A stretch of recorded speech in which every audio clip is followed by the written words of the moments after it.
Bore da. Croeso cynnes i chi i'r Gwasanaeth.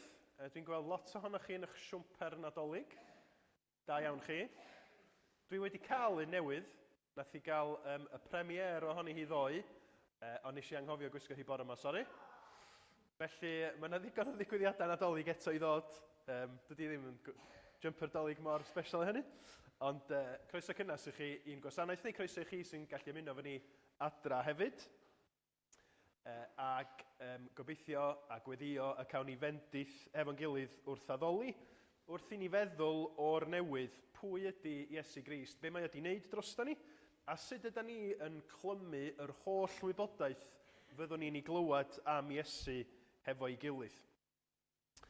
Cofiwch bod yma bod Dafydd Job yn pregethu ym Mro Aled, a mae Dylan yn pregethu mewn eglwys yn Rwlang Hyffinia Lerpwl. Nath o ddeitha fi lle, ond oedd o ddim yn leoliad o'n i'n nabod. Dwi'n falch bod yr arglwydd yn gwybod lle yn union mae o'n pregethu bore yma, ond yn falch iawn bod o'n cael cyfle i rannu gair Duw. Diolch i ddechrau i bawb ohonoch chi fuodd ar rhan yn yr hyn fuon ni'n ei wneud ddoe, yn Brecwast Bethlehem. Mi o'na tua 19 o blant oedd wedi dod ato ni ddoe, a rhai rhieni. Rhai ohonyn nhw yn rai da ni'n nabod yn dda iawn. Rhai ohonyn ni oedden ni wedi cyfarfod am y tro cyntaf bore ddoe. Felly mi oedd o'n hyfryd cael hwyl, cael rhannu am pwy oedd Iesu Grist a be ddigwyddodd pan gafodd o'i eni. A diolch i chi am eich gweddio, a da ni am barhau i weddio bod yr had wedi cael ei hau yn mynd i ddwy'n ffrwyth, ond hefyd bod yna berthynas yn datblygu rhwng y teuluoedd newydd oedd wedi dod am y tro cyntaf. Felly diolch yn fawr iawn i bawb fuodd ynghlwm ar gweithgaredd ddoe. Cyhoeddiadau. Cofiwch bod yna ddim cyfarfod heno, achos bod ni'n cael parti ar ôl y gwasanaeth pnawn yma. Wel, y gwasanaeth bore yma, a wedyn parti yn mynd trwodd i pnawn yma. Felly, dim byd heno yma. O nos Fercher mi fe gynnon ni gyfarfod gweddi, trwodd yn ystafell gyfarfod ac ar Zoom am 7:07.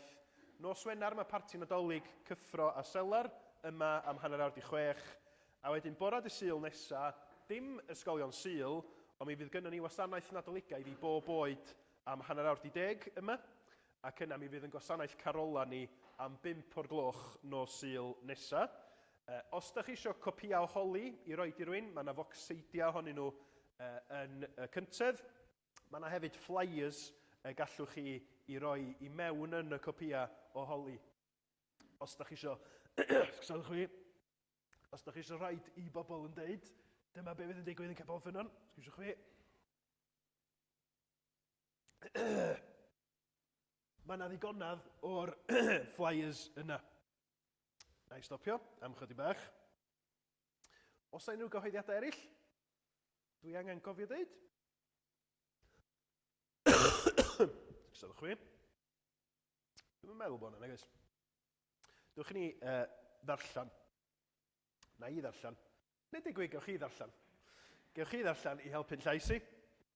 Mae yna 2 sleid o Salm 130.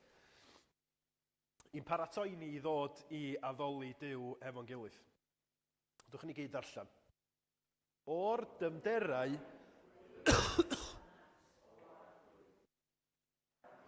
cliw fy llef, bydded dy glustiau'n agored i lef fy ngweddi. Os wyt ti, arglwydd, yn cadw cyfrif o gamweddau, pwy o arglwydd all sefyll? Ond y mae gyda thi faddeuant fel y cei dy ofni. Disgwyliaf wrth yr arglwydd, y mae fy enaid yn disgwyl a gobeithiaf yn ei air. Y mae fy enaid yn disgwyl wrth yr arglwydd yn fwy nag y mae'r gwylwyr am y bore.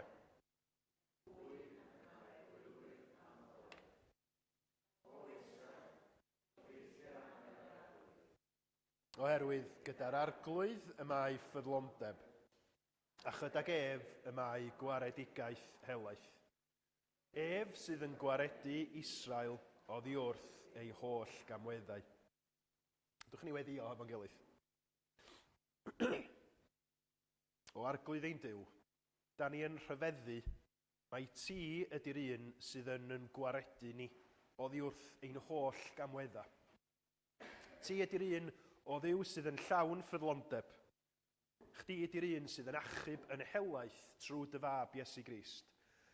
Ac wrth i ni ganu clod i ti bore yma, wrth i ni wrando ar dair di, da ni'n gweddio o Dduw y bydd ysbryd glân yn rhoi goleini ar yn deall ni.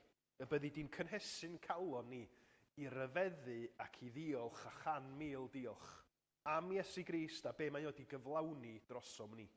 Felly bendithia yn gwasanaeth ni os gweld i fod yn dda. Bydd ar waith yn yr ysgol Sul, da ni'n gofyn y cawn ni gyfarfod â ti mewn ffordd arbennig. Trwy dysbryd, tywys ni felly. Yn mawl, yn diolch, yn cyffes, yn disgwyl am i ti. Yn cynnal ni, yn nerthu ni a dangos mwy o goniant danwyl fab i ni. Clyw yn gweddi ni, a maddau ni bob pechod a bai, wrth i ni gyflwyno'r amser yma i ti yn enw ac yn heiddiant ein harglwydd Iesu Grist. Amen. A mi ddechreuwn ni wrth ganu, emyn sydd yn sôn am pam wnaeth Iesu ddod i'r byd. A'r rhyfeddod sy'n hyd yn oed i ni fel Cristnogion, ni wn paham fod gwrthrych mawl angylion yn rhoi ei fryd ar achub dynol ryw. Pam bu'r bugail geisio'r afradlon i'w gyrchu nôl i gorlan Duw. Ond hyn awn ei eni efo forwyn a phreseb Bethlem roddwyd iddo'n gryd. A rhodiodd i selwybrau Galilea ac felly rhoddwyd ceidwad gwyw i'n byd. Dwch ni godi i ganu fo'n gilydd.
Da ni am droi at y llythyr at yr Hebreaid ar gyfer yn darlleniad ni bore yma.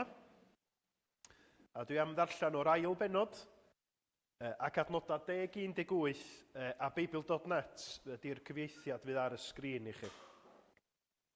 Hebreaid 2, adnodau 10-18. Duw wnaeth greu popeth, ac fe sy'n cynnal popeth.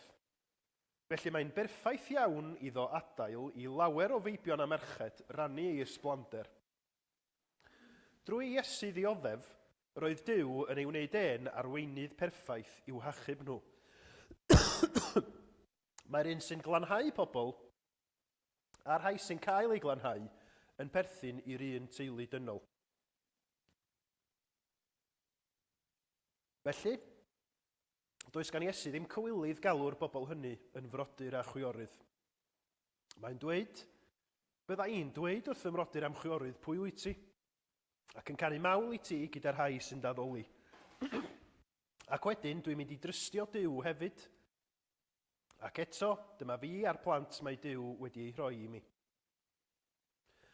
Gan ein bod ni'r plant yn bobl o gig a gwaed, daeth Iesu'n berson o gig a gwaed yn union yr un fath. Dyna sut roedd o'n gallu marw i ddwyn y grym oddi ar yr un sy'n dal grym marwolaeth. Hynny ydy y diafol. Mae Iesu wedi gollwng pobl yn rhydd fel bod dim rhaid iddyn nhw ofni marw bellach. Pobl sy'n blantu Abraham mae Iesu'n ei helpu, nid angylion. Felly roedd rhaid i Iesu gael ei wneud yn union yr un fath a ni, ei frodyr a'i chwiorydd. Dim ond wedyn y gallai fod yn archoffeiriad trigarog a ffyddlon yn gwasanaethu Duw, ac yn cyflwyno aberth fyddai'n delio gyda phechodau pobl a dod â nhw i berthynas iawn gyda Duw.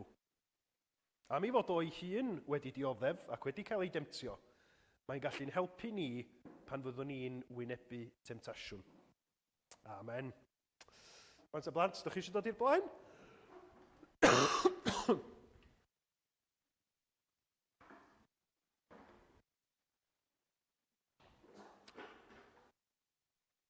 Dwi eisiau dangos i chi llythyr nes i gael, a lot o bobl eraill ni'n siŵr wedi gael chydig wythnos ar ôl, a dwi eisiau chi ddeud wrthai, ydych chi'n meddwl ydy o'n bwysig neu ddim?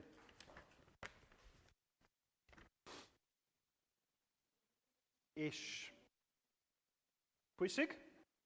Be ydych chi'n meddwl ydy o? Ydych chi eisiau gweld o'n agosach? Be ydych chi'n meddwl ydy o?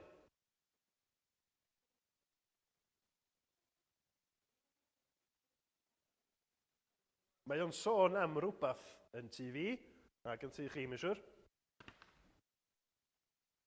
Chi'n gwybod beth ydi o? Rhywbeth i wneud hefo bunia. Ia. Cywir. Hwn ydy'r llythyr gan Cyngor Gwynedd yn deud bod nhw ddim yn mynd i nôl fy sbwriel i tan y flwyddyn newydd o'n. Achos bod diwrnod bins arferol ni yn glanio ar ddiwrnod Dolig. Felly, oedd o'n rhybydd pwysig i gael. Pwy sy'n gwneud y bins? Diolch. Pwy sy'n gwneud y bins yn tu chi? Ydy hi'n job bwysig, neu ydy hi'n job diamoch pwy sy'n gwneud o? O ia, dwi'n gwybod hynny, dydw. O'n i ddim yn gofyn mwyn camol fy hun, o'n i eisiau gwybod beth ydych digwydd yn tai pobl eraill.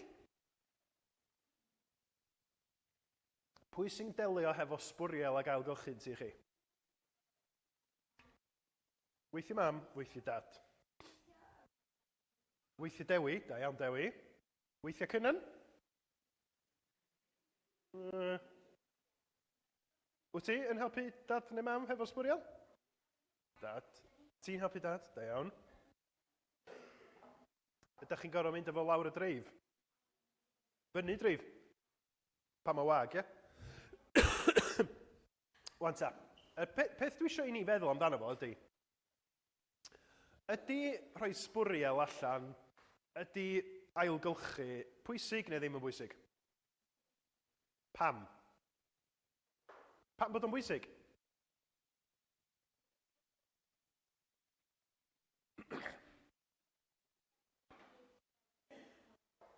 Fydd be? Fydd y sbwriel i gyd mewn un cornel?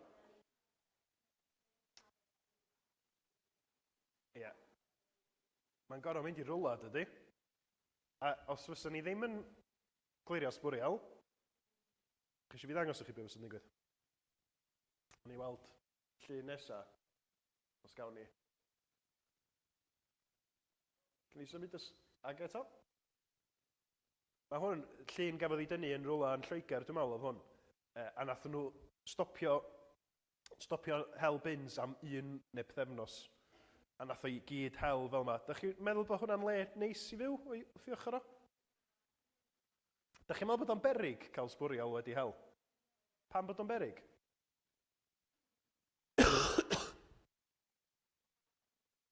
Mae'n lladd anifeiliaid, a mae o'n hel anifeiliaid fel llygod mawr, sydd yn bita sbwriel.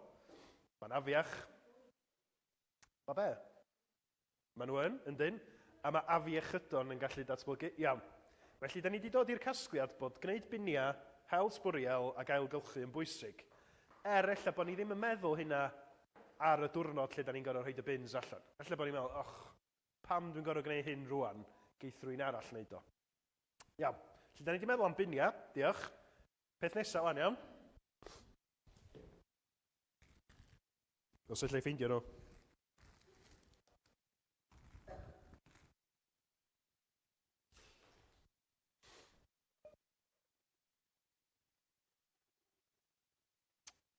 Da chi'n gwybod fe di hyn, dydych? Gobeithio.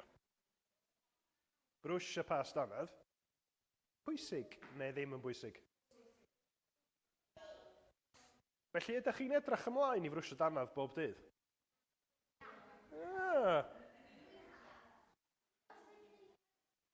Os oes gen ti flas drwg yn dy geg?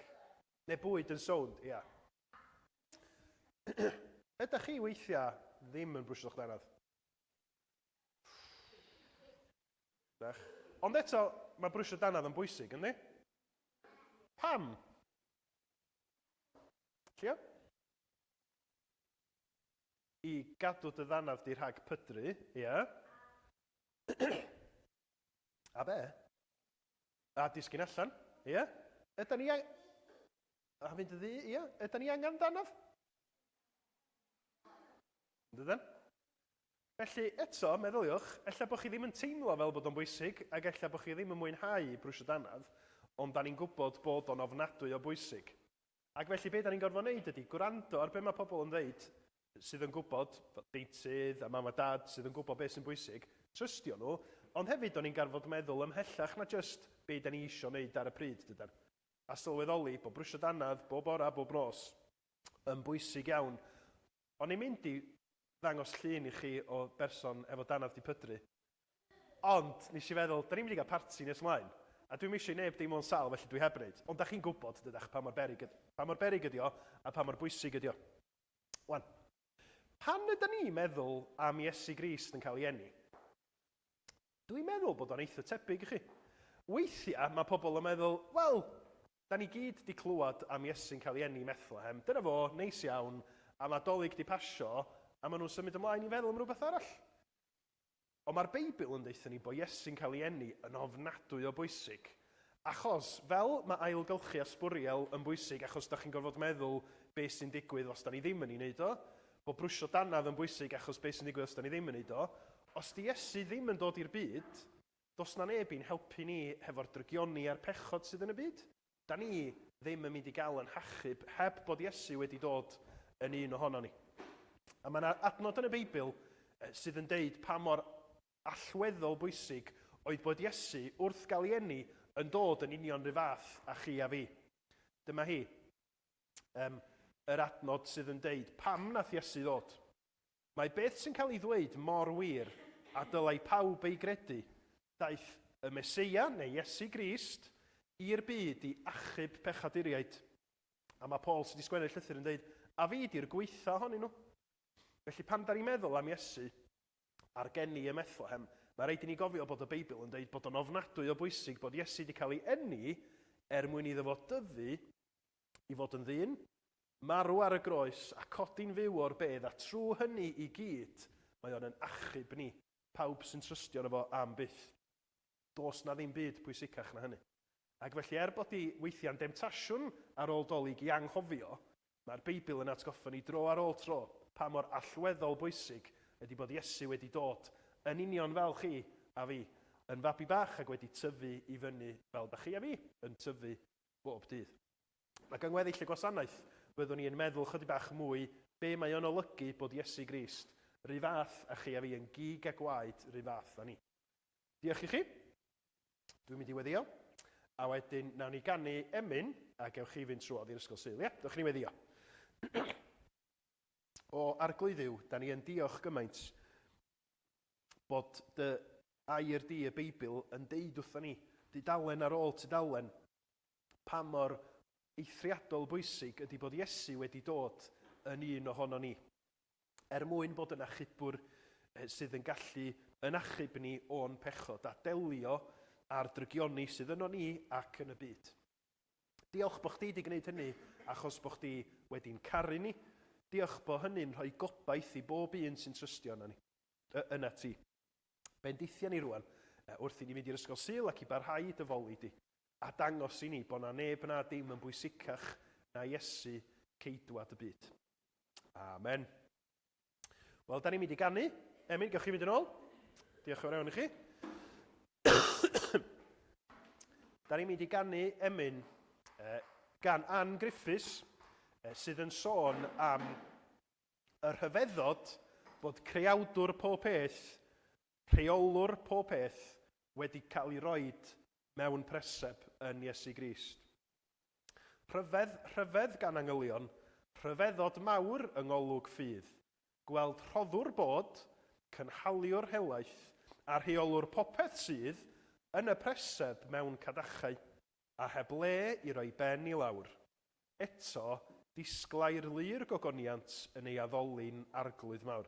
Ann Griffiths yn wych am y darlunia Beiblaidd yma, lle mae'n dangos mawredd mab Duw ac yna pa mor rhyfeddol ydy'r ffaith bod o wedi dod yn un ohono ni. Yr ail bennill, pan foseina i gyd yn mygu a sŵn yr utgorn uchau radd, cafyn di wledda dros y terfyn yng Nghrist y gair heb gael fy lladd. Yn pechod, marwolaeth fysa'n yn disgwyl ni yn naturiol, ond yn Iesu Grist na dderbynfa i ni. Mae yno'n trigo bob cyflawnder, llond gwagle, colledigaeth dyn, ar yr adwy rhwng y ddwy blaid, gwnaeth gymod trwy offrymu hyn. Dwch ni godi i foli efo'n gilydd.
Mae geiriau Anne Griffiths yn gallu bod chydig bach o her i ffitio mewn, ond maen nhw yn odidog yn y disgrifiadau da ni'n gael o pwy ydy Iesu fel achubwr, fel dyn a Duw a be'n union mae hynny wedi olygu i ni sy'n heiddi dim. Felly swn i'n annog chi, os allwch chi ffeindio yr emyn, a dwi'n cofio mae yna lwythio o benillion, darllenwch trwyddi, maen nhw'n hyfryd. Mae Hywel am ddod ymlaen i weddio i ni wan. Diolch.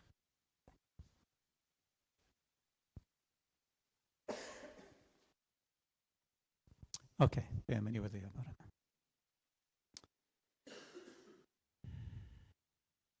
O, arglwydd Dduw, bore yma dyn ni'n dod. A ni o'n paham. Allwn ni'n dallt, allwn ni'n dychmygu yr aberth. Ar yr adeg yma dad, lle mae gobaith, lle mae goleuni, lle dyn ni'n sôn am fywyd newydd. Duw, ni o'n paham yn dewis ni. Dyn ni'n dod ger dyfron bore yma a diolch. Dad, dyn ni'n heiddi, ond dyn ni'n dod a dyn ni'n diolch. Dyn ni'n diolch am yr aberth dros o'n ni'n unigol. Dyn ni'n diolch o Dduw am y maddeuant, dyn ni ddim yn ei heiddi. O Dduw, wneud i'n helpu ni. Wneud i'n helpu ni ddangos y gobaith, esbonio'r gobaith. Dad, dyn ni'n bobl pechadurus. Dyn ni'n bobl gwan, a dyn ni'n cyffesu bore yma. Dyn ni'n ddihyder. Dyn ni'n swyl weithiau, Dad. Wneud i helpu ni. Wneud i helpu ni gymryd y sgwrs gam ymhellach y dolyg yma. Wrth roi cerdyn, wrth dderbyn cyfarchion, wrth siarad efo cymdogion, rho'r hyder i ni trwy dy ysbryd, Dad. I ddatgan y gwirionedd, i roi rheswm dros y gobaith sydd yno ni, Dad. Arglwydd bore yma, dyn ni'n gweddio am y gymuned hon ac am bob gair sydd wedi cael ei roi yn y tai hynny trwy'r cylchgrawn holi, Dad. Wneud i dynnu pobl at dy air di. Wneud i dynnu pobl at dy air di bore yma, Dad, yng ystod y cyfnod nadolig yma. Gwrth i bobl flino ac ymlacio, Dad, tyn nhw i dy air di. Helpu nhw ddarllen, helpu nhw ddod at y golau y dolyg yma, Dad. Arglwydd bore yma, dyn ni'n gofyn dy fendith yn ymarferol ar yr hyn, dyn ni'n treid yr offrwm yma, dyn ni'n treid o ran gweithgareddau estyn yn allan, Dad. Wneud i'n nerthu ni, wneud i roi dwythu nebu ni. Dad, trwy dy ysbryd, wneud i brocio ym mhobl a dod â nhw mewn. Nid i weld ni, lyd ni glwyd ni, ond i dderbyn gwres dy gariad di adolyg hwn o, Dad. Dad, wrth i'r byd edrych ag cydnabod baban mewn cydachau, Dad. Wneud i dynnu nhw at y groes y dolyg hwn, Dad. Wneud i dynnu nhw at y groes. Y gobaith sydd yn y plentyn, yr aber sydd ar y groes, a bywyd tragwyddol, Dad, sydd yn yr atgyfodiad hynny. Dad, y dolyg hwn, helpa ni fod yn ifydd i ti, fod yn deilwng o, Dad, o'r aberth nes di drosto ni, a mwy na dim o, Dad, wneud i helpu ni ag atgyfnerthu ni, rhoi rheswm dros y gobaith sydd yno ni, trwy dy fab, trwy dy faddeuant, trwy dy hael ras, y dolyg hwn ag bob amser o arglwydd. Yn enw ag yn haeddiant Iesu Grist. Amen.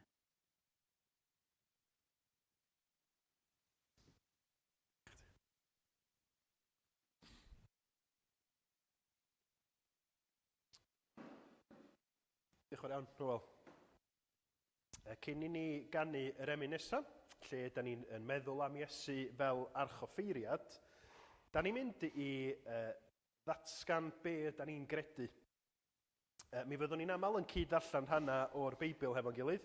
Bore yma, da ni'n mynd i gyd-ddarllen credo Nicea hefo'n gilydd, sydd yn egluro, y credo Nicea yn dod o'r 4edd ganrif, ac yn gyffes ffydd sydd yn dweud dyma be da ni'n credu, dyma be ydy Cristnogaeth.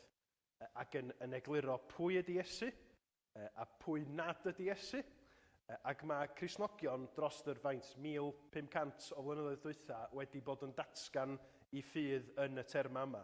Felly mae'n dda i ni allu ymuno a gwneud hynny y bore yma mwyn yn helpu ni sylweddoli pwy ydyn ni yn ei addoli a be ydy'r gwirioneddau yma sydd mor allweddol i ni. Felly mi fydd y geiriau fyny ar y sgrin. Dwi'n meddwl na tair sleid sy'n yna. Dewch i ni ddatgan be da ni yn gredu wrth gydadrodd credon Ikea hefo'n gilydd. Credaf yn un Duw, y Tad holl alluog, gwneithurwr nef a deiar, a phob peth gweledig ac anweledig, ac yn un arglwydd Iesu Grist, unig genhedlig fab Duw, wedi ei genhedlu o'r Tad cyn pob byd, Duw o dduw, golau o olau, gwir dduw o wir dduw, wedi ei genhedlu nid ei wneud o'r un hanfod a'r Tad, a thrwyddo ef y gwnaed pob peth. Ar ein cyfer ni, iachawdwriaeth, a ddisgynnodd o'r nef, a ymgnawdolwyd gan yr ysbryd glân o'r forwyn fair, ac a wneithbwyd yn ddyn.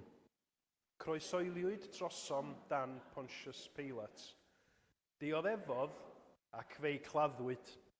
A'r trydydd dydd atgyfododd yn ôl yr ysgrythurau, ac esgynnodd i'r nef.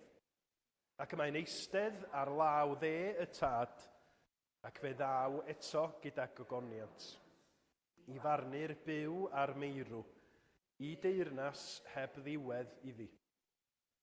A chredaf yn yr ysbryd glân, arglwydd a rhoddwr bywyd, sy'n deillio o'r Tad a'r mab, yr hwn gyda'r Tad a'r mab, a addolir ac a ogoneddir, a lefarodd trwy'r proffwydi. Credaf un eglwys sanctaidd, Gatholig ac Apostolaidd. Cydnabyddaf un bedydd maddeuant pechodau, ac edrychaf am atgyfodiad y meirw, ac am fywyd y byd i ddod. Amen. Ond rhag ond bod chi'n crafu'ch pen ac yn meddwl, ydy'r gyffes fydd yna yn gyffes enwadol sydd yn honni rhywbeth, be mae'n ddeud wrth ddeud un eglwys sanctaidd, Gatholig ac Apostolaidd, ydy'r un eglwys ar draws y byd trwy'r oesoedd yna. Dyna ydy'r ystyr y Catholig yma yna. Ac felly bod ni yn gallu cyffesu bod ni'n rhan o'r un eglwys a yr Apostol Paul, yr un eglwys a Charles Spurgeon, a pwy bynnag un arall ydych chi wedi bod yn ei ddarllen, un eglwys Iesu Grist ydy hi. A mae hi yn fraint rhyfeddol trwy ffydd gallu deud bod ni'n perthyn i'r eglwys honno sydd wedi cael ei lledaenu ar draws y byd trwy y neges apostolaeth. Da ni am ganu felly efo'n gilydd am Iesu'r archoffeiriad a be mae'n olygu bod Iesu'n archoffeiriad i bawb sydd yn credu. Ger bron fy nyw a'i orsedd gref mae gennyf achos llawn dilys, yr archoffeiriad mawr i wef sy'n byw i eiriol trosodd byth. Fe seliwyd fenw ar ei law ac ar ei galon raslon wyw, a gwn tra saif yng ngheidwad draw, na chaf yng ngwrthod gan fy nyw. Yr Iesu anwyd a bu farw a gladdwyd a atgyfododd sydd yn teyrnasu fel archoffeiriad heddiw. Felly dwch ni godi i ganu.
Mae penawda papur newydd yn gallu bod yn ddigri ac yn gofiadwy, yn gallu bod yn ofnadwy o gamarweiniol. A dwi'n mynd i ddangos penawd o wsos dwytha i chi wan.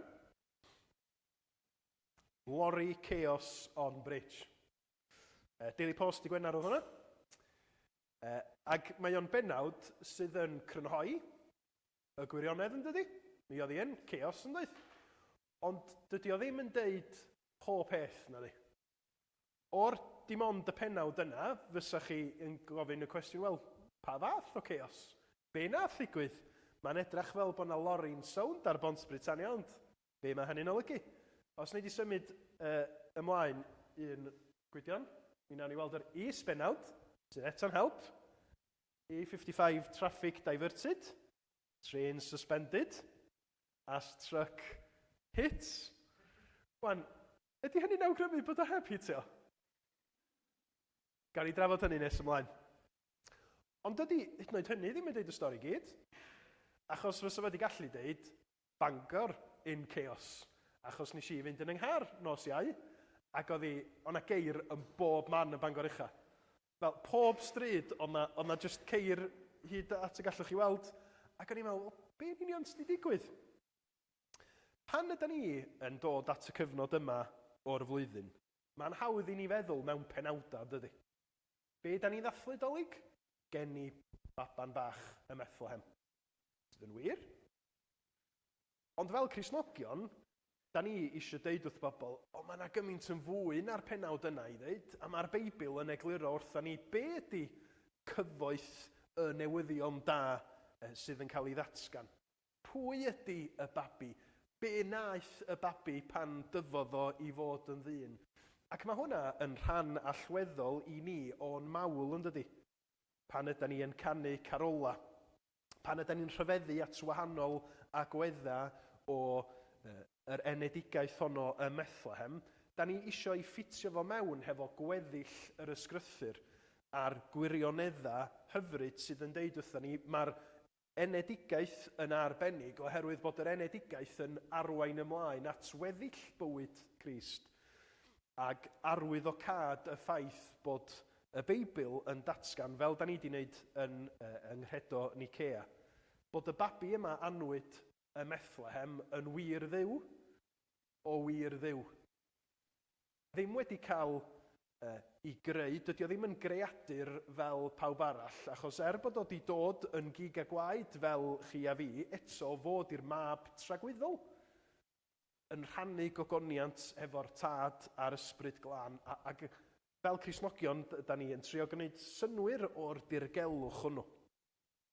A bore yma, be da ni'n mynd i wneud ydy symud at y llythyr at yr Hebreaid, a gweld sut mae'r llythyr hwnnw'n rhoi pwyslais ar y ffaith bod Iesu Grist fel yr rhai mae o wedi ei hachub.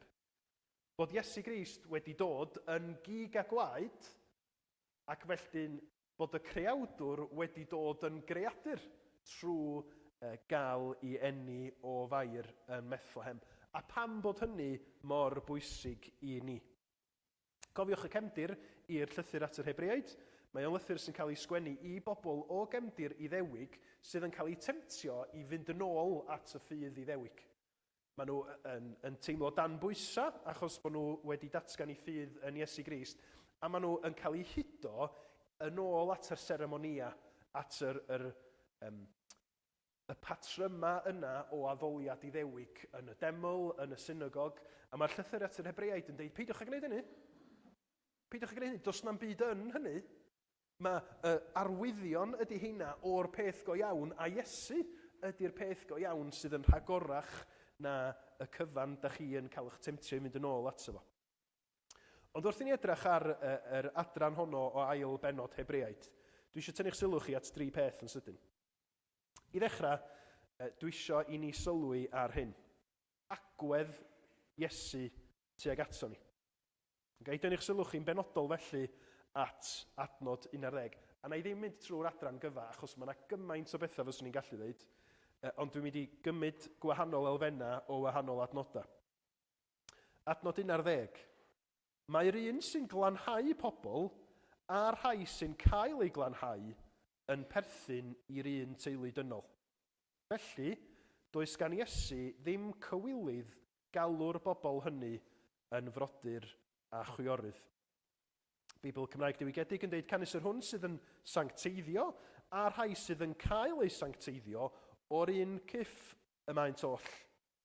Dyna pam nad oes arno gywilydd ei galw hwyn berthnasau iddo'i hun.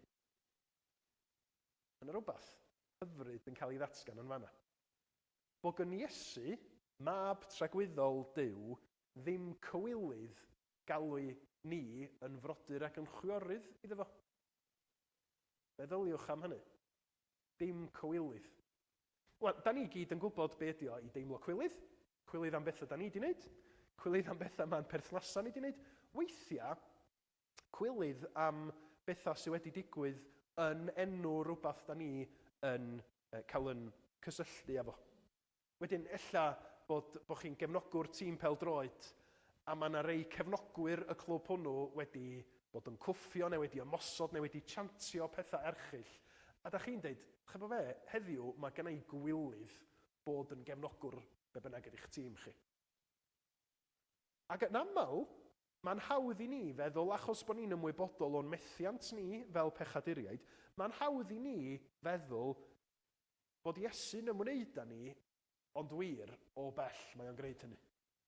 Mae o'n gwneud achos bod raid iddo fo, ond yn erbyn i ewyllus. Mae'n gwneud, ond wir mae gynno fo gwilydd ohono ni, ond na. Mae Iesu'n gwybod yn iawn pwy ydyn ni, yn gweld, yn well na da ni'n gweld, be da ni'n feddwl, be da ni'n neud, mae o'n gweld dyfnder yn methiant a'n hunanoldeb ni, ond eto, mae o'n dod yn un ohono ni. Mae o'n gwisgo yn cnawd ni, mae o'n profi y gwendid ag yr ydyn ni mor gyfarwydd ag o, ac yng nghanol hynny, mae o hefyd yn datgan nad oes gynno fo gywilydd galw ei hun yn frawd neu galw ni yn frodyr ac yn chwiorydd iddo fo. Meddyliwch syfrdanol ydy hynny. A cofiwch pa mor neilltuol y mae hynny'n dangos i ni bod Duw yn Iesu Grist yn caru ni yn angerddol. Nid yn caru ni ryw fymryn bach pan ydyn ni'n bod yn blant da. Na. Mae o'n caru ni yn angerddol, a mae ymgnawdoliad Iesu Grist yn cadarnhau hynny dro ar ôl tro ar ôl tro. Mae o wedi dod i'r byd achos bod o am achub ni fel ag yr ydyn ni, yn ddynion ac yn ferched, yn frodyr ac yn chwiorydd iddo fo, mwyn i ni gael wedyn yn mabwysiadu yn blant iddo fo am byth. Ac os plant, be mae y llythyr at yr Rhufeiniaid yn dweud, os plant etifeddion hefyd, a chyd etifeddion a Christ. Pan ydych chi a fi yn teimlo yn drymwythog? Pan ydych ni'n teimlo yn anobeithiol? Dwi eisiau chi feddwl am hynny. Os gen Iesu Grist dim cwilydd bod o wedi dod fel chi. Ymhellach, does gyda fo'm cwilydd cydnabod bod chi, os ydych chi'n Gristion, yn frawd neu'n chwaer iddo fo. Mae o'n ymfalchio yn yr hyn mae o wedi gallu wneud drosom ni, achos mae o'n eich caru chi'n angerddol, a mae o'n dymuno i'r cysylltiad teuluol yna ddwy'n ffrwyth yn eich bywyd chi. Ac felly, be mae Iesu isio yn fwy na dim byd arall, ydy bod i frodyr a chwiorydd o'n byw bywydau sydd yn dangos i pwy maen nhw'n perthyn. Wan, da ni'n mynd i fethu, ond mae Iesu'n gwybod hynny. Da ni'n mynd i fod â chwilydd ohona ni'n hunin, ond nid Iesu. Diosgodd Crist ei goron o'i wirfodd. Mwyn coroni Seion o'i wirfodd. I blygu ben di halog o dan y goron ddreiniog i ddioddef dirmig lludiog, achos bod rhaid iddo fo, o'i wirfodd, codi pen yr euog o'i wirfodd. Felly cofiwch agwedd Iesu Grist ata chi yn eich pechod, yn eich angen. Mae o ddim yn cywilyddio, ond mae o wedi dod mwyn cysuro, mwyn eich atgyfnerthu chi, mwyn i chi gael eich sancteiddio a byw y bywyd yna hefo fo fel y brawd mawr godidog ag ydi o. A da ni'n deud hynny, tra da ni'n dal yn deud, mae'r Iesu yma ydy disgleirdeb gogoniant Duw. Yr Iesu yma ydy'r un y bydd pob glin yn plygu iddo fo rhyw ddydd. A'n braint ni fel Cristnogion ydy cael deud, ond da ni eisiau gwneud hynna rwan yn addoliad ni. Felly, i ddechrau, da ni'n gweld agwedd Iesu ato ni. Yn ail, yn y darlleniad yma, da ni'n gweld be mae Iesu wedi ei wneud drosom ni. I ddarllenau o adnod 14 at adnod 16. Gan ein bod ni'r plant yn bobl o gig a gwaed, daeth Iesu'n berson o gig a gwaed yn union yr un fath. Dyna sut roedd yn gallu marw i ddwyn y grym oddi ar yr un sy'n dal grym marwolaeth, hynny ydy y diafol. Mae Iesu wedi gollwng pobl yn rhydd fel bod dim rhaid iddyn nhw ofni marw bellach. Mae Iesu wedi dod yn gig a gwaed mwyn iddo allu cyflawni y gwaith fysa Superman ddim yn gallu gwneud. Fysa angylion ddim yn gallu gwneud. Yr unig un oedd yn gallu gwneud o oedd rhywun oedd yn sefyll fel Duw a dyn, yn cynrychioli ni yn y frwydr ac yn ennill buddigoliaeth ar yn rhan ni. A be mae'r fuddigoliaeth yn ei olygu?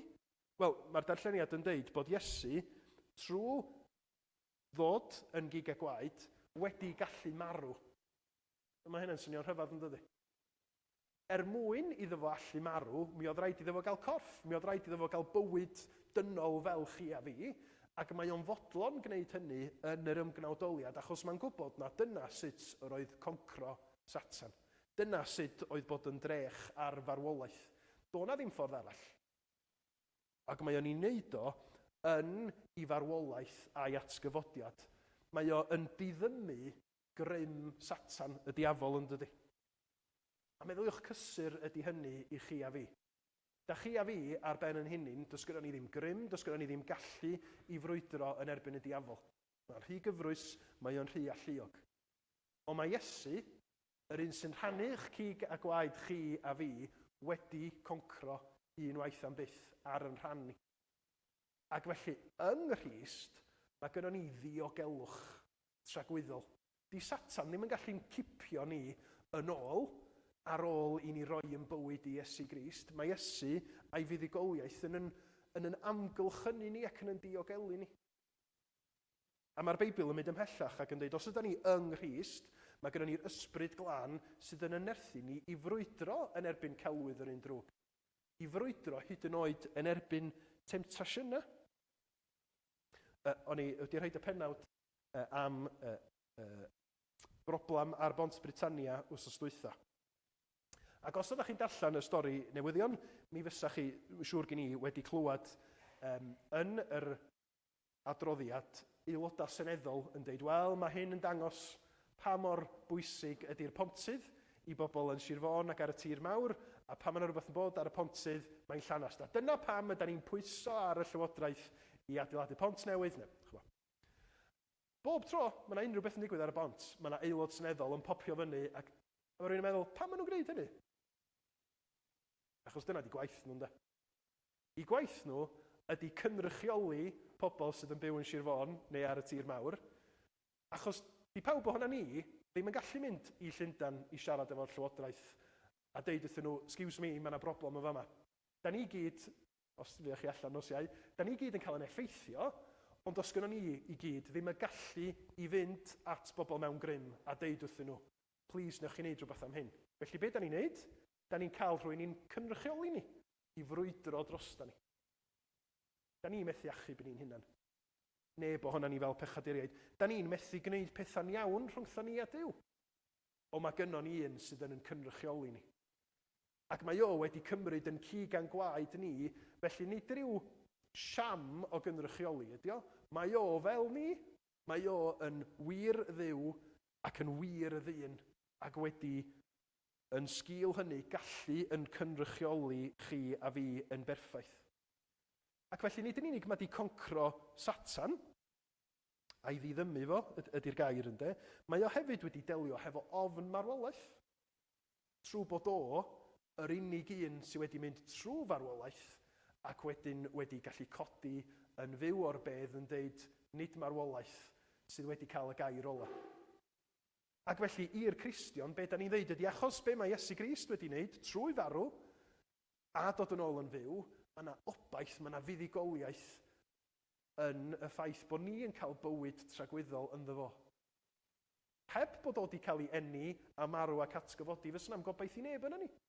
Fysa ni'n feirwn yn pechoda a marw fysa ni'n neud yn gorfforol a dyna fo. Dim bywyd tragwyddol, wedyn barn tragwyddol fysa yn tynged ni. Ond yng Nghrist, buddugoliaeth, glanhad, rhyddhad. Marwolaeth dal yn fygythiad i chi a fi. Mae o dal yn elyn, ond mae o'n elyn wedi goncro unwaith am byth. Ac yn anola yn sydyn. Da ni wedi gweld be di agwedd Iesu tuag ato ni. Da ni wedi gweld be mae o wedi wneud drosto ni. Yn marw ar y groes, yn codi'n fyw o'r bedd. A da ni ar ddiwedd yr adran yn gweld pwy ydy Iesu i ni heddiw hefyd. Adnod 17 ac 18. Felly roedd rhaid i Iesu gael ei wneud yn union rhyw fath â ni, ei frodyr a'i chwiorydd, dim ond wedyn y gallai fod yn archoffeiriad trigarog a ffyddlon yn gwasanaethu Duw ac yn cyflwyno aberth fyddai'n delio gyda phechodau pobl a dod â nhw i berthynas iawn gyda Duw. Am ei fod o'i hun wedi dioddef ac wedi cael ei demtio, mae'n gallu'n helpu ni pan fyddwn ni'n wynebu temtasiwn. Achos bod o'n wir ddyn, bod wedi gwisgo yn ci gan gwaed ni, bod o go iawn yn frawd i ni, yn dyndod, mae o yr un cwbl addas i fod yn archoffeiriad drosom ni. Os ydych chi'n meddwl am yr Hen Testament, gwaith yr archoffeiriad oedd sefyll yn y canol rhwng pobl yn ei pechod a Duw sanctaidd ynde. Fo oedd gan y cyfrifoldab o fynd i'r lle mwyaf sanctaidd unwaith y flwyddyn a deud dwi yn mynd i offrymu aberth a ran y bobl i gyd. Rwan, tasa pobl gyffredin fel chi a fi wedi trio mynd i'r cyseg yr sancteiddiaf, fysa wedi marw, achos bod Duw mor sanctaidd. Ond mae'r archoffeiriad a'r hawl i wneud hynny. Pam? Achos mae o wedi cael ei bennu fel yr unig un sydd ar hawl i wneud hynny. A mae o'n mynd yna fel dyn, ac mae o'n gorfod offrymu aberth am ei bechod ei hun. Ond mae Iesu Grist yn mynd i bresenoldeb Duw, ddim yn gorfod cyflwyno aberth dros o'i hun. Pam? Mae o'n ddi-bechod. Ac felly fod i'r unig un sy'n gallu mynd ger bron Duw ac yn deud, dwi'n cyflwyno aberth, fy mywyd, fy hun, ond dwi'n cyflwyno'r aberth yma ar ran fy mhobol i. Pobl sydd yn union y fath o fi, achos dwi yn gwisgo cig a gwaed fel nhw, ond dwi'n mynd i cynrychioli nhw. Felly, da ni'n gweld gwaith Iesu Grist fel yr aberth yn gwneud pethau'n iawn rhwngtha ni a Duw, ond mae waith o fel archoffeiriad yn parhau. Achos fel archoffeiriad, mae o'n cynrychioli ni heddiw yn y nefoedd. Da ni newydd fod yn canu'n do ynglyn â'r ffaith bod o'n eiriol drosto ni. Felly mae yna un ohona ni yn y nefoedd ar y ddeheulaw Duw heddiw yn eiriol, yn gweddio drosto ni, yn cynnal ni, yn deud ar sail be mae Iesu wedi wneud ar y groes, mae'r bobl yma i gael ei derbyn. Mae'r bobl yma i dderbyn yr ysbryd glân ac i fod yn rhan o'n heili fi am byth. A dim ond Iesu sy'n gallu bod yr archoffeiriad cyflawn yna. Trigarog a ffyddlon yn ei wasanaeth i Dduw ac yn ei berthynas â ni hefyd. Dwi'n gwybod faint o'n chi wedi clywed am y nofiwr Michael Phelps. Dwi'n gwybod amdano fo? Mae'n debyg na Michael Phelps ydy yr Olympian mwyaf llwyddiannus erioed. Mi lwyddodd o i ennill 28 medal, 23 o heini yn fedala aur, ac mi oedd o yn rhai pobl yn deud freak of nature. Ac achos bod ei ennill gymaint o bethau, mi oedd na nifer fawr o straeon wedi cael ei sgwennu amdano fo pam bod Michael Phelps mor arbennig. Ac nifer yn deud, mae o fel tasa fo wedi cael ei greu i fod yn nofiwr. Mi oedd gynno fo draed enfawr, maint 14, ac mi oedd o'n double jointed. Felly mae'n debyg pan oedd o'n nofio, oedd o'n gallu plygu i gorff mewn ffordd nad oedd i gyd gystadleuwyr o'n gallu mwyn creu mwy o rym. Mi oedd o ar gallu yna i wneud pethau nad oedd pobl eraill yn gallu. Mae'n debyg hefyd bod nhw credur, mae'n swnio fel bod nhw wedi gwneud lot o arbrofion arno fo tra oedd o'n nofio. Nath nhw hefyd weithio allan bod i gorff o yn gallu creu llai o lactic acid na pawb arall. Hanner faint o lactic acid na i gyd gystadleuwyr o. Felly pan oedd pawb arall yn blino ac ei cyhyra yn brifo, oedd o'n dweud, na i rasio eto, let's go. Ond y disgrifiad wastad oedd, mae o fel tas o fod i cael ei greu i nofio, yn arbennig ar gyfer y gwaith hwnnw. Iesu ydy'r un sydd wedi dod i'r byd yn arbennig i fod y cyfryngwr, yr archoffeiriad da chi a fi angen yn pechod, yn gwendid. Fod i'r unig un sydd yn gallu cyflawni y rôl honno. A meddyliwch be mae'r diwedd yn ei ddeud. Achos bod o wedi cael ei demtio, achos bod o'n gwybod be di poen, be di gwendid, be di siom, mi allwn ni fynd at y fo yn hyderus fel ag yr ydyn ni. O'n i'n gwneud cyfeiriad at Superman yn nes ymlaen, yn chydig bach yn gynharach. A mae cymeriadau superhero films yn naturiol yn wahanol. Mae gen nhw alluoedd rhyfedd sydd ddim fel chi a fi. Rhaid ni beidio meddwl am yr arglwydd Iesu felly. Mae'r Beibl yn pwysleisio bod o yn wir dduw, ond bod o'n wir ddyn fel bod ni yn gallu ymwneud ag o ar lefel bersonol go iawn. Ac felly tro nesa ydych chi yn teimlo, os o neb yn dallt be dwi'n mynd trwyddo fo. Dwi wedi cael yn llorio wrth i'r peth na ddigwydd i'n ffrindiau. Allenwch y Beibl a cofiwch, mae yna un sydd yn dallt. Mae yna un sydd yn cofio, mae yna un sydd yn gallu cydymdeimlo yn llwyr â chi, ym mhob dryswch a phoen a gofid yr ydych chi wedi neu yn mynd i wynebu. A mae wedi dod i'r byd mwyn gallu chwarae rôl yna yn eich bywydau chi a fi heddiw.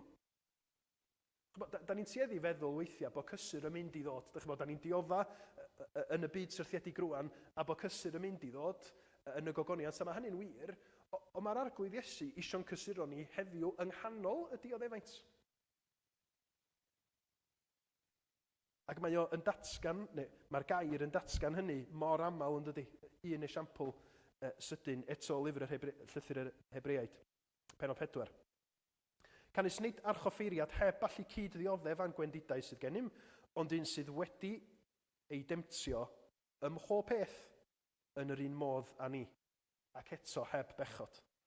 Felly gadewch i ni nesau mewn hyder at orsedd gras. Chi'n gweld y link? Dyma pwy di Iesu, felly, achos na dyma pwy di Iesu, gadewch i ni nesau mewn hyder at orsedd gras, mwyn derbyn trigaredd a chael gras yn gymorth yn ei bryd. Achos bod Iesu wedi mynd trwy hynna i gyd, mae'n gallu helpu chi a fi heddiw. A fory. A bob fory sydd yn dod wedyn. Bydwch ag ama.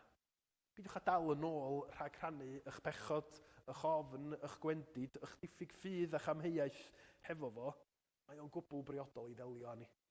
A rhoi cysur a chydymdeimlad nad ydi o'i gael yn nunlla arall. Felly wrth i ni feddwl pam bod angen i Iesu gael ei eni. Da ni'n gweld bod y Beibl yn dweud mae rhaid i'r arglwydd Iesu gael ei eni achos mi oedd rhaid i fab Duw fyw, marw, atgyfodi a theyrnasu. Mae'r groes a'r geni wedi cysylltu yn anatod efo'i gilydd yng nghynllun Duw. A'n braint ni fel Cristnogion wrth i ni gofio'r geni ydy sylweddoli bod y Beibl wastad yn cysylltu a'i farwolaeth, a'i atgyfodiad, a'i fuddugoliaeth o, a ddim jyst yn stopio yn fanna ac yn dod ar negas yn uniongyrchol i chi a fi. Oherwydd hynny i gyd, y cwestiwn mawr i chi a fi ydy sut ydyn ni'n ymatab i hynny heddiw. Nes i ddyfynnu yr emyn y garol ar gyfer heddiw'r bora. A mae y pennill ola'n gorffan hefo am hyn bechadur brysia fel yr wyt, y mofyn am y noddfa fel yr wyt. Ga'i'ch annog chi, fel dwi'n gorfod cael fy annog fy hun, i gofio pwy di Iesu Grist heddiw. Be mae di wneud? Be mae'n olygu i chi a fi? Ac i ni ddod fel ac yr ydyn ni, ac ymddiried yno fo, i brofi o'r cyfoeth y mae o wedi ddarparu i ni yn yn angen a'n pechod heddiw. Clod i'w enw. Amen. A mi orffennwn ni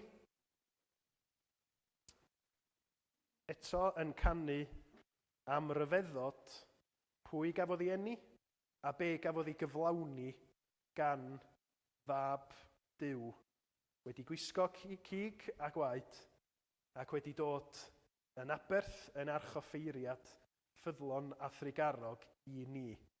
Welen gwawrio ddydd i'w gofio geni seilo gorau swydd, wel eddynion mwy na moddion ddont archoddion i ddon rhwydd. Hen a ddewid eden odiaeth heddiw'n berffaith ddaeth i ben. Wel drefniad dwyfol gariad o flaen ein llygad heb un llen. Dywan cofiodd, dywan carodd, Dyw osododd Iesu'n iawn. Yr un sydd yn cymodi rhwngtho ni a Dyw yn sicrhau y berthynas rhwngtho ni a'r Dyw sy'n creu ni. Dyw syndod ddaru ganfod trefn gollyngdod i ni'n llawn. Dyw ryfeddir iddo cenir gan drigolion nef a llawr, tra bydd Iesu fu mewn gwaeledd yn eistedd ar yr orsedd fawr.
Bydde di Dduw tangnefedd, yr hwnna ddig yn ôl oddi wrth y meirw, ein harglwydd Iesu, bugail mawr y defaid trwy waed y cyfamod tragwyddol, eich cymhwyso a phob daioni, mwyn i chi wneud ei ewyllu sef, a bydde di ddolunio ynom yr hyn sydd gymeradwy ganddo trwy Iesu Grist, i'r hwn y byddo'r gogoniant byth bythoedd.